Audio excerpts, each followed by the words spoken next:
Alright guys, so we're back again with part 2 of the Frayed blade analysis, and we're going through the Hollowed Arena on our way to the gold rank.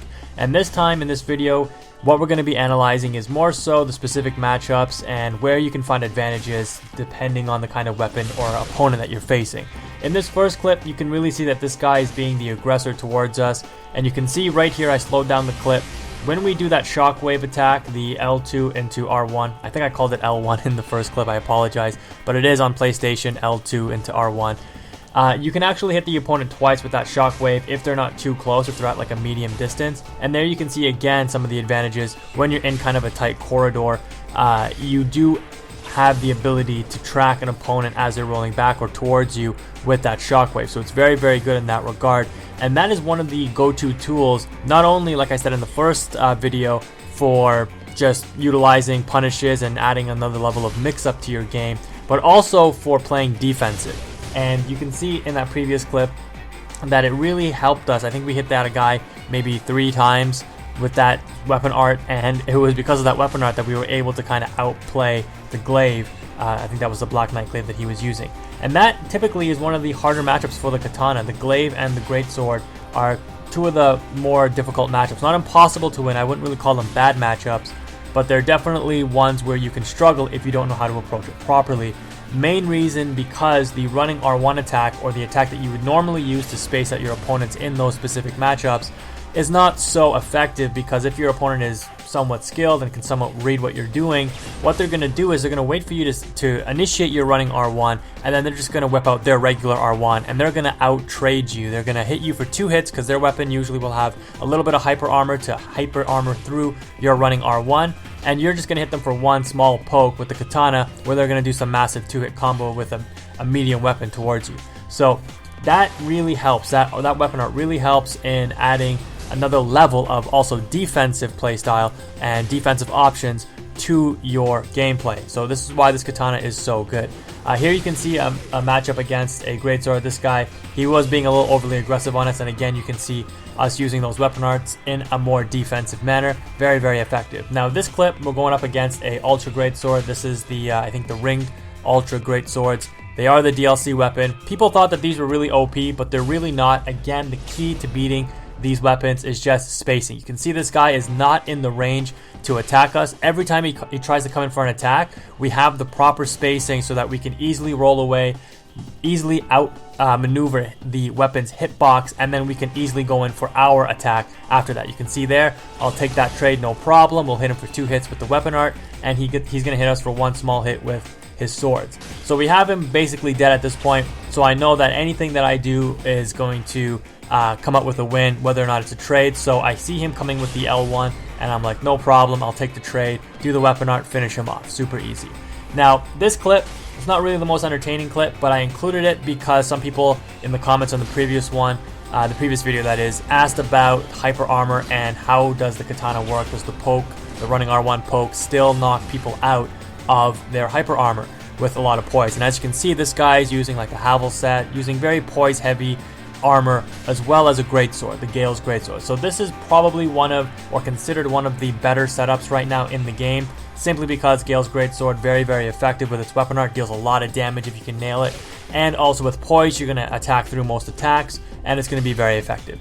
As you can see though, again, the key is just spacing out these bigger weapons, because again, you do not want to get caught in a situation where you're going in for a close range attack, and if the enemy initiates one of their attacks, if they end up hyper armoring through, you're going to end up on the wrong side of it. You're going to end up taking more damage. You likely don't have any hyper armor on your katana swings if you don't have any poise with your armor, which you likely won't. So again, spacing out that opponent, waiting for them to make their mistakes, waiting for them to overcommit to their attacks, and that's where you're going to go in for your punish. You got to be smart, because opponents, as you can see here, this guy again just whipping out attacks, constantly anticipating us to run in. And if you watch my first video, you know that I talked about this is one of the reasons why this katana can be so good, is because during that phase where you kind of have that neutral game going on, where there's a lot of space between you and your opponent, you have a lot of options into how to punish your opponent, how to condition them, make them attack early. See this guy, he kind of learned, he's like, okay, I'm not going to follow up with a second swing there because I did the weapon art, right? And if he would have followed up with the second swing, I would have killed him. So that match, super easy. You can see how you can really condition opponents in order to gain the advantage in those kinds of matchups. Now, this matchup, again, going up against a glaive type weapon, this is one of the more harder matchups that you might come up against with the katana. But again, just understanding how to utilize that space in front of you with the specific matchup is very effective. So we know that this guy, every time we get close, every time we kind of get in front of him, he's going to whip out that R1. So we're not going to really overcommit and attack just yet. You can see here what we're doing mainly is approaching him and waiting, right? We're not running in with an R1 even after he attacks, because we don't want him to follow up and hit us and combo us out of our attacks. So what I did was I approached him, I saw he went for a parry, easy hit to follow up, and then I kind of curved around him for a backstab and finished him off as he got up on wake up with that weapon art. Super easy, very, very effective. This matchup, going up against somebody with a short sword, very, very annoying for katana users as well. Not necessarily a bad matchup because, again, they don't really have the range, but you have to make sure you don't get in too close, because 2 hits from a short sword, you know, those add up. They actually do a quite hefty amount of damage, and they're very fast, especially when somebody's using heavy armor like this guy is with a lot of poise. You might not be able to outpoke them out of their swings, and you got to be very careful. So there you can see just the speed though of the katana against heavier weapons. You're able to hit them and roll away before they can even you know, get off their attack and knock you out of yours. And I outlined that a little bit in the first clip, but it is very, very effective. So there you can see we went in for the final kill, even though he switched over to his short weapon, simply because we knew that a trade would still end up in our favor and we'd win the matchup. So very, very easy for that.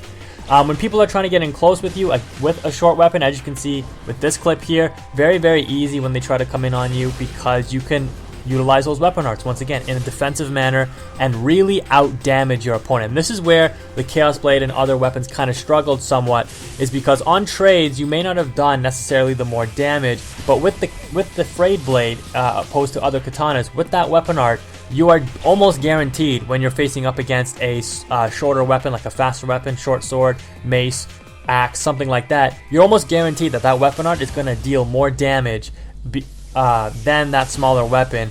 And that is why, you know, there's virtually no bad matchups if you understand how to utilize each weapon's weaknesses and utilize the katana's strengths, which, you know, hopefully has been outlined throughout this video.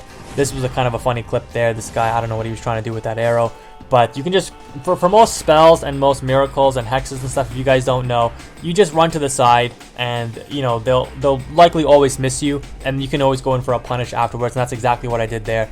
It's been that way since the release of the game. It hasn't changed from what I've tested so far since these patches have come out. But hopefully this is useful for you guys. This guy, again, just being overly aggressive on us with a faster, smaller weapon, and you can see us utilizing those weapon arts to a very effective degree, just absolutely demolishing this guy. You can't be overly aggressive when you see a katana user. You have to really understand how they're playing and outplay them. And that's one of the reasons why the katana is so good. Now this final clip here, this was actually quite a good match. I enjoyed this match quite a bit. You know, if you don't really understand a lot of the layers in PvP, you may not understand why this matchup was really fun to play, or why it was interesting. But this guy is using, I think that's the Onyx Blade, I think that's what it's called. It's the DLC Greatsword, and it's the longest greatsword in the game, and it can do some very heavy damage. And you have to be very careful, and this is an example of somebody where what I was talking about with greatswords earlier on in the video really rings true. You don't want to necessarily go in unnecessarily for pokes, because if you're playing somebody who understands the game and the mechanics to some degree, they know that they're going to be able to punish you with a combo, 2 R1s, to outswing your poke and outtrade you, right? So you can see what I'm doing. I'm kind of keeping, again, a general space between us, not really getting into his hitbox. If I do, I roll away once I see him initiate his attack. You can see, oh, I got caught right there. Trying to roll away, but didn't work that time.